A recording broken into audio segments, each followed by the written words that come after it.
Take the matter under advisement, refer the matter to staff or committee for future report, or direct the matter to be placed on an upcoming agenda. Does anyone wish to speak?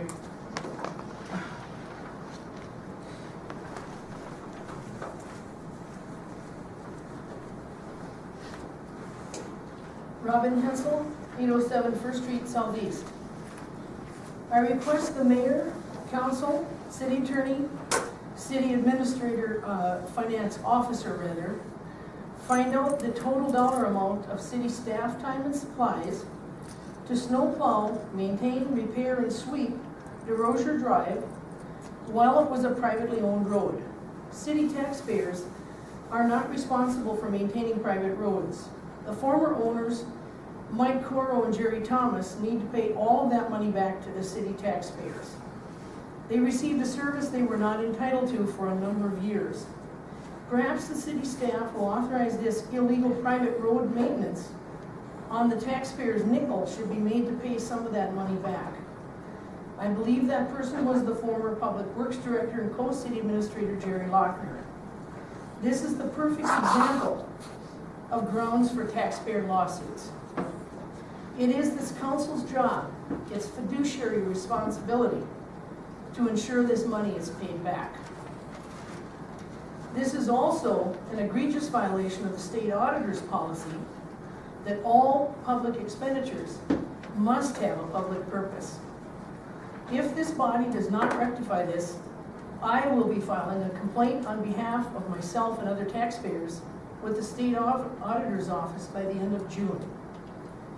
You have again failed miserably in fulfilling your own mission statement. First, items: excellence and quality in the delivery of municipal services, fiscal responsibility with ethics and integrity. When will the fiasco end? There are a number of people still on the council that have been here for a number of years and should have been aware of this. It is this council's job and the mayor to supervise city staff. I'd like to remind this council that Julian Assange probably said it best. It is part of the calculation of power to project power. And one of the ways to project power is to show that you are unaccountable, so don't try to touch us. Warren Buffett has also said, crony capitalism is a term describing an economy in which success in business depends on close relationships between business people and government officials. It may be exhibited by favoritism in the distribution of legal permits, government grants, special tax breaks, or other forms. Crony capitalism is believed to arise when political cronyism spills over into the business world. Self-serving friendships and family ties between businessmen and government influence the economy and society to the extent that it corrupts public serving, economic, and political ideals.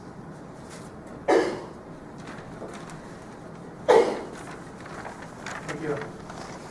You're welcome. Anyone else wish to speak? Anyone else wish to speak? Hearing none, we'll move on to regular council information items. Library sign. Rick? Good evening, Mayor and Council. I did ask Cindy from the library to join us this evening. If you have any specific questions, you can feel free to ask her. But the Great River Regional Library is looking at promoting reading for the youth. And what they've done is basically taken a youth book and taken the pages, load them up, put them on like foam core type boards, and they'd like to put them along the sidewalk along the library. The library is currently located in B2 zoning, which allows, based on the property size, up to 400 square feet. They'd like to have up to 40 signs. I didn't count the number of signs, but they would like to have up to 40 signs, which is 160 square feet, so that they can kind of encourage reading for the youth. And I don't know, Cindy, do you want to add anything to that, or do you guys have any questions for Cindy? The book that we're doing is called MOO. It is a Minnesota initiative. All of the Head Starts in Minnesota received the book through legacy funding. It's also, we've done many programs with the book at the library, at our library and other libraries. It's actually 18 signs, and it's just a story walk, so as you walk along, you can read the book. We would have the signs only until next week, Tuesday or Wednesday, and then they're going on to another library. So they would be up for a limited amount of time. They're just like a regular sign. They stick into the grass and we'll pull them up when we're done, and that will be it. So that's what we have for that one. I would ask the council to decide to move forward with that. If we could move that one to the regular agenda, it would be moving items to the regular agenda. But like Cindy mentioned, that one is for kind of limited time, and so if we could possibly act on that one tonight. You'll notice I did put in the action request. Any replacement signs or future ones, allow me to approve those ahead of time just so that we don't have to wait a couple weeks to bring them in front of the council for their approval. So if they have another book that they want to put up there, that we can go ahead and do that. You have any questions, concerns?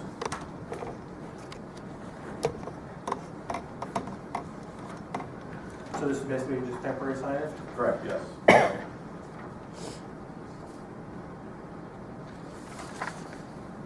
And this isn't an exception, it's what's allowed in B2? Yep, you're allowed up to 400 square feet in the B2 area. So we're well within that range. You're allowed temporary signs as long as you have a sign permit for it. And this would fall within that qualification. Why is it being brought before us if it meets everything already? Because we're the owner of the property. We have to be the ones to apply for the sign Okay, permit. okay. Mr. President, I'd like to ask a question. Yeah. I believe that city-owned property, there is an allowance of only 32 square feet for one banner on that. Is that correct according to the sign ordinance? I'd have to review it, I don't know that for sure. I believe that is correct. I asked Ben what the limit was for that, and that's where I got the 400 square feet. Unless I'm misreading the sign ordinance, I believe that's what it states. So this would be an exception to your own rules. Okay, thank you. Anyone else, any questions or concerns? Can you find out? I will. Okay. Probably I think we'll have to not- figure it out I will find in a out. short one time.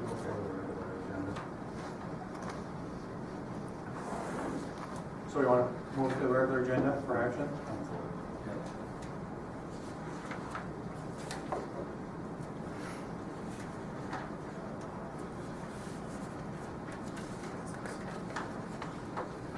Put on your new business up under,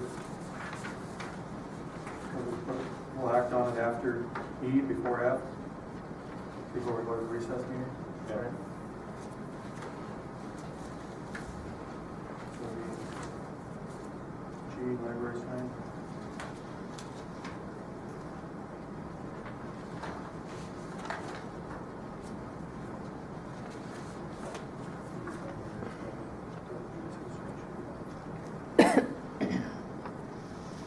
Next, stop sign, Heron Road. We got a request from Central Minnesota Renewable, the ethanol plant, north of town. A lot of the loaded semis are actually coming down Heron Road, right past Cabin Fever and turning into their business for unloading. The intent is that they would come down County Road 76 and then through the driveway that crosses the railroad tracks and then directly into their place of business. Currently, there's a yield sign on the tracks, obviously for safety purposes. We'd like to add stop signs for the northbound and southbound traffic along Heron Road. Try to discourage those trucks from coming down Heron Road, move them over to the 76 portion of it, because that road is not necessarily built for those heavy loads. And by adding the stop sign, they physically have to come to a stop, whereas if they go around 76 and across the tracks, then basically it would be a through right directly into the business where they're looking at going. So tonight, this is also part of your regular agenda on page 22.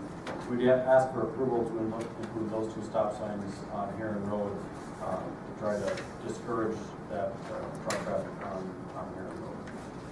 Do we have any response from any of the other business owners or any of the other ones notified on that same stretch of road? They haven't really indicated one way or another, and no, we haven't sent out letters to them. This basically affects just central Minnesota, the ethanol co-op there. Their business is right in front of that stretch. So you can see the crossing is basically directly in front of theirs. Right.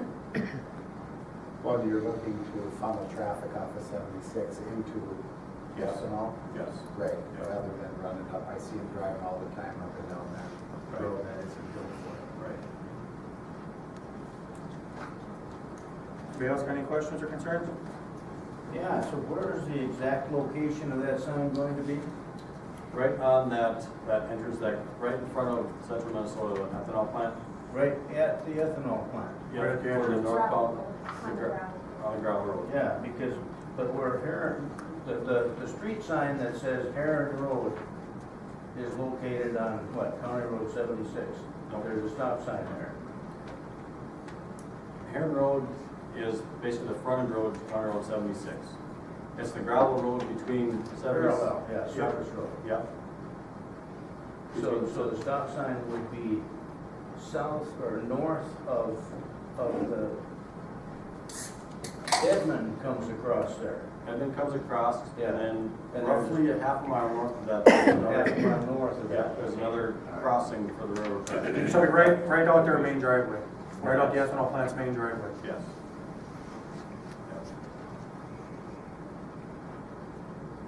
Anything else before we move on? Fluoride variance? This is included on page 18 of your regular agenda. The Minnesota Department of Health sent out a memo to municipalities indicating that the EPA has basically set a national limit or recommendation for fluoride. Currently, the Department of Health and a number of other states have set their own fluoride concentration limits, and the EPA wanted to kind of have a national standard on what that fluoride limit would be at. The limit that the EPA has put in their concentration that they have put is 0.7 milligrams per liter. Currently, the Department of Health has it at 1.2. So they've indicated to municipalities that there is a variance form that can be filled out. They're currently working on the rulemaking process to bring it down to that 0.7 so that they're consistent with the EPA. But we would like to go ahead and apply for that variance request so that we can bring it to that 0.7 consistent with what the EPA indicates and get right off the get-go consistent with that. It does save us money on our chemical costs as well. So that's an added bonus to get in front of this as well. That is on the regular agenda. It is on the regular agenda, page 18. Anybody got any questions?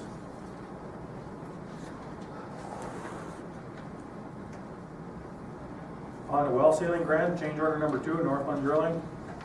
For this particular item, you recall we recently approved the contract for the well sealing out in the parking lot here at Northland Drilling. We have roughly about $4,000 left of that Department of Health grant. We received a total of $10,000 grant funds from the Department of Health. Through the expenditures of Northland Drilling as well as our staff time, we have about $4,000 remaining. And so I'm looking at sealing one of the additional wells. I don't have the exact dollar amount just because I don't know the exact depth yet. I'm estimating it to be around $3,000, but I would like basically consensus that we should move forward to use up the remaining funds that are out there from the Department of Health to seal these wells. I know last year we kind of left a couple of $1,000 on the table just because we wouldn't be able to finish a well with that amount of cost. And the Department of Health strongly encouraged us to use up those funds as opposed to turning back. So I want to make sure we use as much as we can and get those wells sealed up while we still have some funds available. So if I don't hear any objection to that, next council meeting, I'll bring forward basically a change order number 2 that we would ratify and confirm after we know the exact depth of the wells. So that would be a final dollar amount to seal that up. Sounds good. Anybody got any questions for Greg on that one? Many are left then? Only 2 or 3. We're getting close. There's one right up in front of City Hall, that's gonna take up probably under 10,000. One across the way over by the water plant. I think that's it. Oh, and there's one by the hydrant right up front here by First Street. So we've got 3 that I'm aware of. And we do one of those at this point? So we do the one across over by the water plant. So the one in the basement here, that one was done? That's done last year, yep. Yep. Airport property purchase payment? This is on page 23 of your packet. The airport purchase payment, we would like basically authorization to go ahead and pay this particular payment to Mr. Regler before the council meets again once we approve the checks. We have basically a July 2nd deadline for the FAA grant cycle, and so we have to be able to spend the funds so that we can get the grant in place. We're looking at closing on this parcel. This is the one on the north side of the airport, if you remember. We approved the purchase amount. Now it's just a matter of actually cutting the check and as well as the closing costs to actually acquire that property. But the normal process is before we cut the check, we get the councils to approve all the checks and bills, then they cut the check and then we deliver it to the individual or the recipient. But we're looking at speeding that process up, so we're looking for kind of approval from the council that we can go ahead and expend those funds so we meet the grant deadline. And again, this is also on your regular agenda. This is on page 23. Any questions?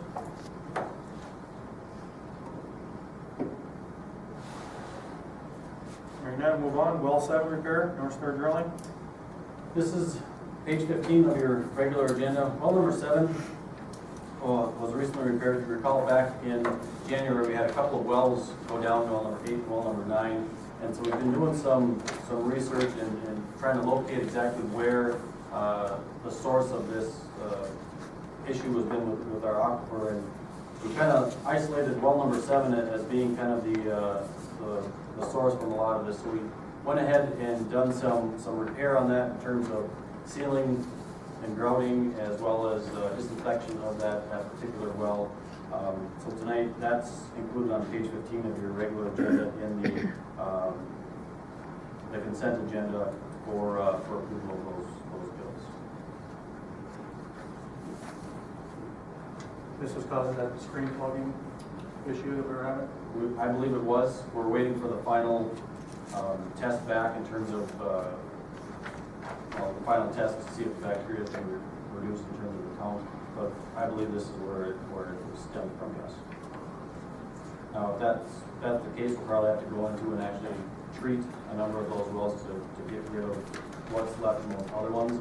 But this seems to be the source, at least based on everything I can recall.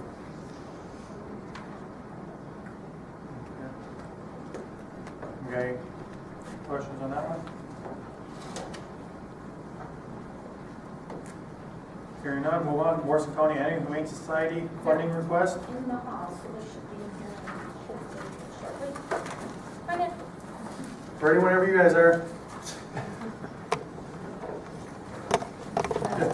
Yep, you're up. Okay. Do you want to go?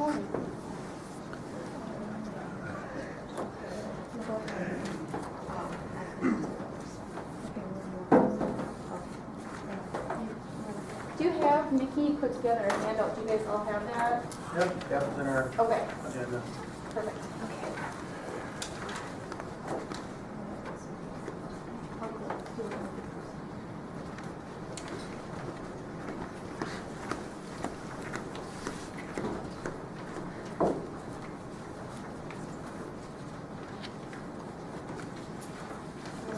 Ready? Alright. My name is Vicki Kogan. I'm the Executive Director for the Morrison County Animal Humane Society. We are requesting the extra $10,000 that you guys had set aside for us. I enclosed a copy of our profit and loss for year to date. We're doing much better than we have been in the past as far as being as far as our expenditures go. But we've had some extra things that we've had to do. When they built the building, they only put 2 outlets in each room. Hasn't been, since we've added grooming to kind of help fund some of our, fund us, we needed to add extra outlets because our electrical box was popping all the time. We've had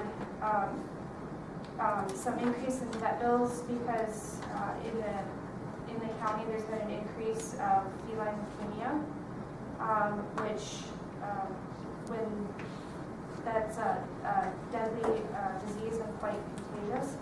So when we test for that, and that test is fairly expensive, when we test for that and they come back positive, we have to euthanize them just to stop the spread of the disease.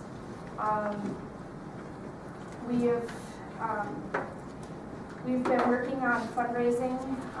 We have a fundraiser coordinator right now, and she's been very helpful, and we've gotten some things from her.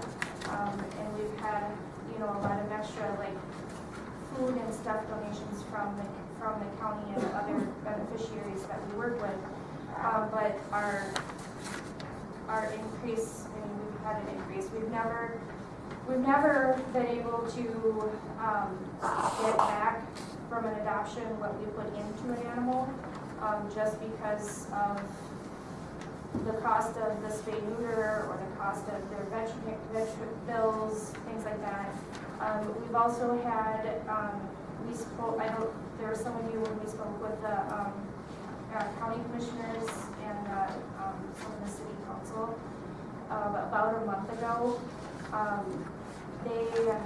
We've also had a decrease in the number of townships and cities that are contracting with us. So I think, and then also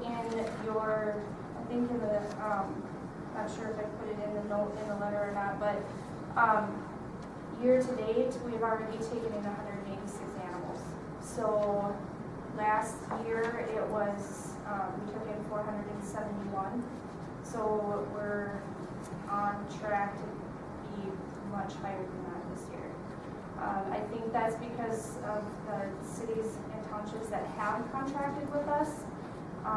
They're sending us more animals because then they've already paid their one-time fee and they don't have to pay for it anymore. And so we're getting an increase from the cities and townships that have contracted with us. I guess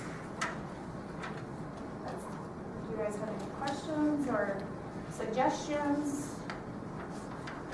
I have a comment. I know that a couple of commissioners I've spoken with them, and they've kind of been pounding some of their townships and telling them, listen, you guys got to pitch in. Yep. You're going to be using this service, so I applaud them for that. Yep, and I've had a few phone calls asking clarification questions on the contracts, and really saying, there was one gentleman who called me, and I forget what his name is, I apologize, but he said that most of the cities and townships in his area did not contract with us, and he's really trying to push for that. Last week we had a gentleman, one of the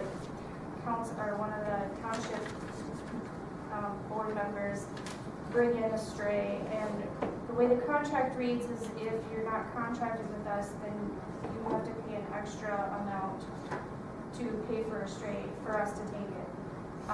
And he came in and paid for it and had a lot of questions about the contract.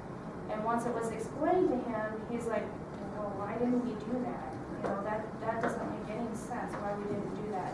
So he was going to go back to the rest of his board members and see if he couldn't get that re-looked at. We were hoping that after a meeting with his county commissioners and everybody, that more of the townships and cities would start contracting and we haven't seen any of that yet. I'm thinking that it's because it's already the middle of the year, and they're thinking, well, why should we pay for a full year when it's already July, or coming up to July? And so I'm thinking that that might be part of the reason, but we have been fielding some phone calls about clarifications, and this one gentleman who actually came to me said that when they're trained, after you guys are elected, they have a lawyer come in and talk to them about, during their training, about the laws and the ordinances. And their lawyer actually told them that it is not the city or township's responsibility to take care of your stray animals, that it's the sheriff's department. So we've gotten a little bit of,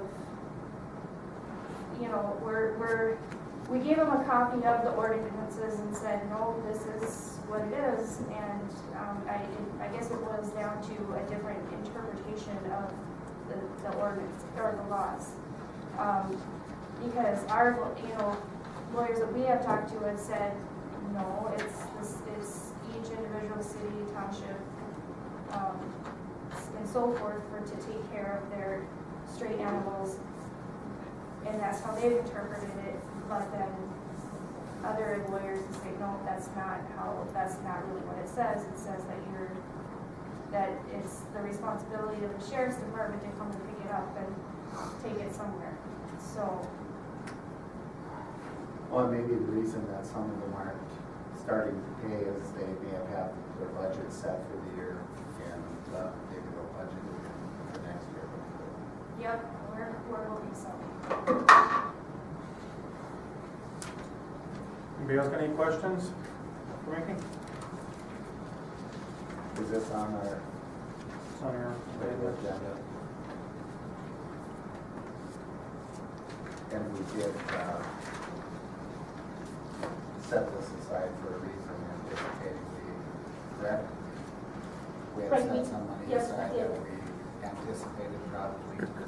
It's not on the agenda. I was gonna say, it's Oh, not I on know. the regular agenda, so we can, if you want to add it tonight, or we can add it on July 6th, whichever you're comfortable with. Is it a need now basis, or put it on July 6th, or when we can put it on? I wouldn't have anything against putting it on there tonight. Things are pretty tight right now. Everybody else, I'm in favor of putting it on. I don't know, it's budget item, I guess we've allotted it already, so it's just awarded.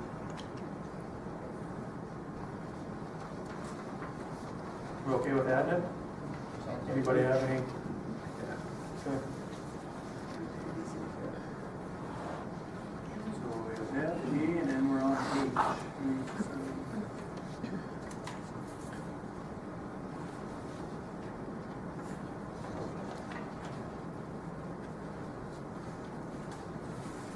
And I have just another, Okay. I don't know what you want. Well, I was just gonna talk about, I know you're not quite setting your, funding for next year, but I think I just want you guys to be thinking about, we really are gonna have to look at, and I talked with Dan a little bit about this, how much we're getting, from you in the county, and maybe it's another discussion. I thought it went very well the last meeting we went to. Looking at our numbers, I mean, realistically, we're gonna need probably around 120,000 from the city and county combined, however we wanna slice it. Which, if you cut it right down the middle, that basically almost doubles what, we've been given. But we're out of money, so, it's not looking good for the Humane Society financially. We're in the process, Mickey has been hired on an interim basis. I really wanna think about it, because if that's something that's not possible, it's probably not worth it for us to hire someone permanently. We probably should look at just transitioning it to the city. Cause it's can't afford to operate. we're not as bad this year, I think we're 17,000, in the red, but I mean, we just don't have the funds to continue to float that way, so. Just something I wanna bring up and discuss, and, you know, like I said, maybe it's a collaboration with the county, but we need something to generate more funds. Well, I know you guys are working very hard at it, and I know that it's typical of humane societies that are going through these same struggles that you are. Is there any kind of, like the SPDC operator or anybody that helps like humane societies? Because I know you're working hard. I see all the fundraisers and I read about them, and I know you guys are trying to pull it out of your hat, and it's a struggle for all of them. Right, and fundraising in this community is generally a lot more difficult, just because, I mean, our county in general doesn't have a lot of money. So, so fundraising is very difficult for us. We do partner with other rescues, other humane societies, things like that. So if we're in need to transfer animals out, we can do that fairly quickly. But again, it's not a financial thing, it's a transfer of animals because we can't take care of them, we're too full, or, something like that. So, and like I said, we do now have a person who's solely working on our fundraising, and she's been doing very well so far this year. And we've also been looking at pull tabs. I mean, that's something that we've done in the past, and then the location closed, I believe, which was right before I started. So I have someone that's very seriously considering it. They said possibly by the end of the year we could, maybe be into their bar, but that's not a for sure thing. That's an option that we're considering, which would, generate hopefully some income. The way it is, just my rough math, the way we have it now, if we were to be in the black, we'd have to fundraise and generate around $100,000, which is not a realistic thing in Morrison County. I don't know, we're trying to cut, but now we're looking at a minimum wage increase in August, for everybody. And our staff, a lot of primarily our, kennel staff, that's what they're paid is, minimum wage. We're not, paying them, a lot of money. So that's their biggest expenses are the payroll and the vet expenses, which I think you can see. So we're doing what we can, but we can't control what comes in. We can't control if a, sick cat comes in or a dog that has an injury. Those are all out of our control. Well, and we know it's in our best interest to find a long-term solution. Like that, it's we don't make it work, or it's ours. We do have to sit down and figure this thing out with county, townships, and get a strong commitment. I feel Little Falls paying half is a little bit too much personally. We're already paying someone to go out and collect these animals. That's coming out of our budget. But it has to be resolved.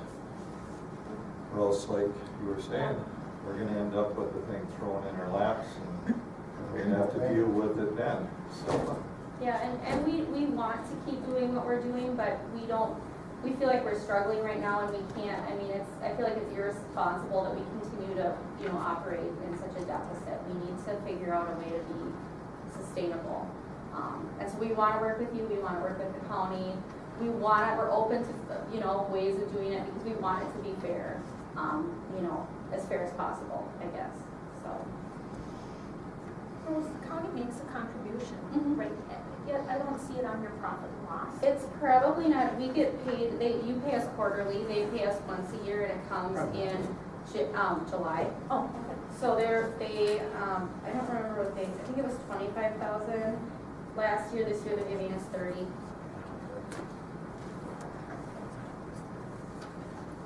What did we give this year? We do 30 with the possible extra 10, so, you know, if you do We'd be approve the given 10. 40. Yep. We give our kids 20 to community services. I No, just have an issue with it. well, that's Twice why the we have funding to for deal. wildcats and dogs running around. We have to deal with it though, and, you know, there's a lot of money we have to spend in other areas. We have equipment that we carry from one year to the next that is borderline junk. And keep putting that off, and somehow we have to catch up with all these things, so. Maybe the county needs to step up a little more. County and townships. Well, And when we talk about budgeting for next year, I'm planning on having the numbers together for a household, what that would look like. Because that's what we do with the city, or the other cities and townships, is we charge them a per household rate. So if we, looking at the numbers and what our budget would have to be, I haven't sat down and figured it out yet, but that's on my plan to present to you guys for the next year's budget request. Yeah, and I think we should charge everybody the same per household. I mean, personally, I think everybody should. Our meeting or our funding request for the county is, what is it, July 5th, that she wants it in by?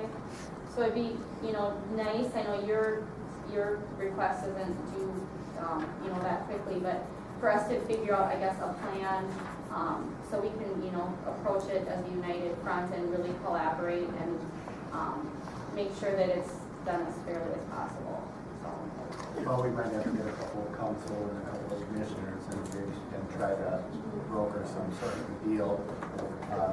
Yeah, the thing is with the county though, you know, all citizens of Little Falls are double paying, because they're paying at the county level and the city level both. So when you figure out per capita, if we're figuring it out for the city of Little Falls, and then they're figuring it out again in the county, Yep. you know, they're paying twice. Yep, and you're also getting all the extra animals dumped, I mean, into the The city. people drop off That, you know, are Leave in it to townships doorstep. that aren't contract. So yeah, the city, you are, you know, in a lot of ways getting kind of doubly, you know, taxed on this. And it's unfortunately, the way our agreement is too, if we go under, it's the city that inherits the building. So, Then we just have to take care of the city and let the county deal with their own stuff. It's all gonna end up on the doorstep. Yeah, it's gonna be on your doorstep, yeah. We'll be on the city's limits. Mr. President, may I ask a question, please? I'd like to just ask if, to rectify some of the problem, if serious volunteers that would commit to coming in when they were supposed to, say for instance different service groups like the Lions, the Kiwanis, maybe even some older kids from the Boys and Girls, would commit to taking on some of the hours of staffing, if that's legit, if you can do that legally to take care of the animals, so that would, because if that's your biggest part of the budget, you know, that might be a solution. Actually have city volunteers commit to city hours to go over there and help. That might be one possible solution. We definitely can utilize more volunteers, and we're trying to, you know, beef up the program. We still always need like a staff person there just for, you know, liability reasons.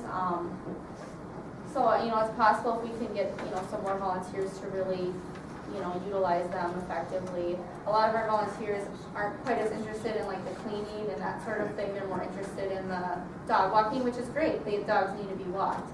And we want to make sure that it was a core group that was trained really well so that all the cleaning protocols were followed to keep the animals from, you know, disease spread. But it's definitely something that, you know, we could use and could utilize. Well, and like Sentence to Serve, do they give you a committed amount of hours that they come and give you staff help time? No. Because it maybe is an option too. Well, Good. that's something for you guys to check into. Yep, we can. I'm sure you guys work with your volunteers as many as you can get. Yep. I doubt if you turn anybody away for volunteering. Typically not. I mean, if they're like a violent, they've got like a violent background or Right. they're a sex offender, just because there's the public and there Right. are volunteers there, we don't typically take that sort of volunteer, unless they would be supervised, you know, with sentence to serve or something, but, yes, we could definitely use more volunteers. Thank you. Sounds good. Thank you. Anybody else got anything under other? Yes. Constituent contact, 3rd Street Southeast, specifically talking about 819. It's a house that's vacant and owned by St. Gabe's in disrepair. And I told that person I thought it sounded familiar, like this is on the It radar is, screen. it is, we've talked, I've talked with the housing inspector, he's made contact with the hospital, and, they're wanting to get that resolved. Okay, I mean, Within a couple I would agree months. with the resident. It either needs to get fixed or not. Yeah. It's We've been not in good. contact with them, so. Anyone else? Just for your information, I put a copy of ordinance number 76 on your desk, and, after looking at that today, there were a few errors in it, and so we will need to reintroduce ordinance 76. It is on your agenda under 8A to adopt, but, we actually will reintroduce that.